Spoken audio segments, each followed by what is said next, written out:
Bonjour, bonsoir, buenos dias, buenas noches. What's up? What's going on, everybody? Welcome back to my channel. So today we're talking about Chrisean and Blueface. Definitely make sure you go ahead, hit subscribe. I know y'all see I got some new things going on, did some rebranding and all that. I'm using a different name. Well, I'm using my first initial with my name, so it's all together, D Samore. That's how everything is going to be from now on. You see I have my new logo and things like that, so I'm super excited about things to come. You know how people be like, oh, I'm waiting for the new year. No, we're gonna do it today. There's no waiting. Nothing is reset. Nothing is starting over. I mean, unless you want to think of it in that sense, but that's not how. No, you go and do it because you don't know what's going to happen tomorrow. You gotta live for the moment, live for the present. Anyway, let's go ahead and talk about this episode, y'all. So Chrisean ended up taking somebody's car like we saw in the last episode. This was kind of like a continuation of that. Then she swung back around, picked up her man, kicked the person out the car, whoever else that was inside there, and they drove off. And they pretty much, she almost knocked down the producers and them. Like they was trying to, I don't know why they was using their bodies as human shields. Maybe they thought they was like X-Men or something. They was just standing there like, you're not going to stop a crazy girl with a car. Like, let's be serious right now, bro. And so she kept going. They ended up going to the bowling alley. You know, she ate some pizza. They did a little bowling, drank a little something, something. I'm like, this girl do not need to be drinking all the time. And Blue's encouraging her, like, you know, here, take that little drink. Like, she's like, it wasn't the drink she wanted, but he's like, it's Casamigos or whatever. I'm like, all this drinking y'all doing, don't pose. Like, I'm pretty sure that's making your mental health worse. I'm pretty sure. Meanwhile, her family was waiting at the table for her, which was another crazy thing or whatever. So Chrisean's brother Mookie, he ends up leaving the family and going to the bowling alley so he could see her. At first, he was kind of like just addressing her and kind of like acting like Blueface was like totally non-existent. But then she ended up introducing them, and that's when he started addressing him and kind of wanted to also talk to him a little bit, you know, kind of, I guess, as the big bro, and saying how the family feels like he mistreats her and things like that. And he tried to give his perspective and say, but like, if somebody puts your hands on you, what you supposed to do? You know what I mean? Like, at the end of the day, I'm gonna defend myself. Y'all should have told her not to put her hands on people, you know, because that's what she be doing. And he's like, she did. I tried to like get away from her, and she ends up stealing my car and my money, you know. And she literally said it herself. She was like, I took the money and I took the car because yeah, she pretty much said that he was ignoring her, so he took the money in the car. So yeah, they tried to let it go or whatever, but she took his stuff and reported it. I mean, he ended up reporting everything or whatever, and that was another thing that he was like, you know, we don't usually call the cops, but he's like, my stuff is gone, you know. So it's like Blueface is street, but then he also follows the regular. Okay, I'm gonna call the cops. You know what I mean? Like, what? You know, you would think that he would be one of the people that's mainly against those types of things, because they was like, we don't do that. You know, her and her brother, they was on the same page with that one. But her brother was like, yo, I would off somebody for her. Like, I wouldn't die for her, but I would off somebody for her. You know what I'm saying?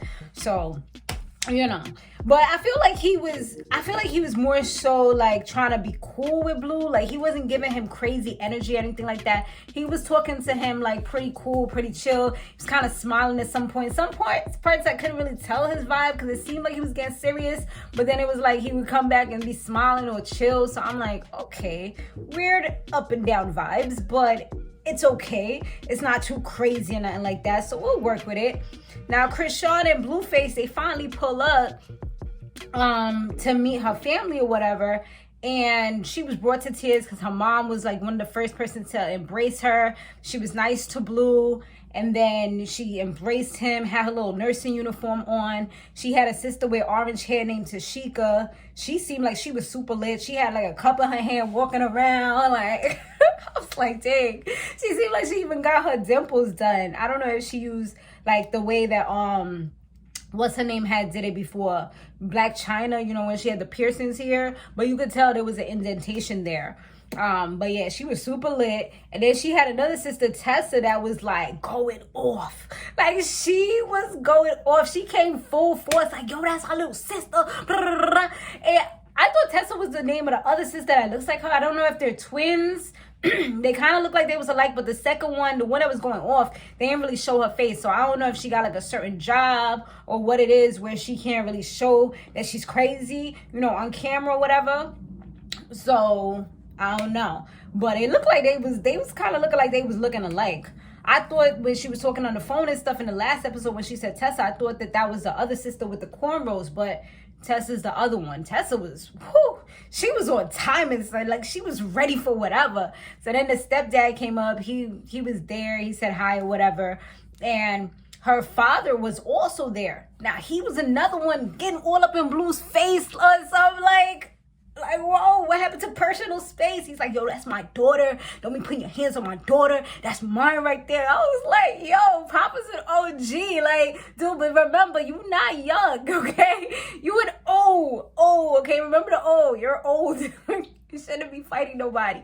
You're going to have to go home and take your heart meds or something. I mean, I don't know. I'm being funny, but I don't think, he should have been getting so riled up. Because, yeah, I understand you trying to protect your daughter, but your daughter don't. It's like you trying to save somebody that don't want to be saved. Like, at the end of the day, y'all see her doing all these other things. Maybe I should take her to rehab.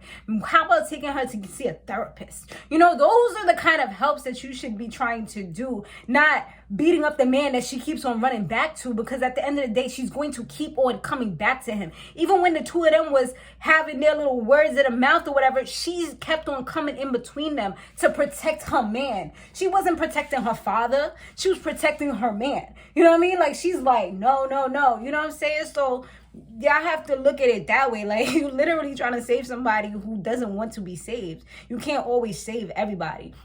And it's like, I don't know if they was turning up for the camera, because then like the orange hair sister Tashika, she was starting to get crazy, and the father, he just kept on going. And then I felt like the brother started like jumping in there saying crazy stuff. Couldn't really hear because it was like so much commotion, so I don't really know what he was saying, but I could tell that he was giving that energy too, but he wasn't doing it as much.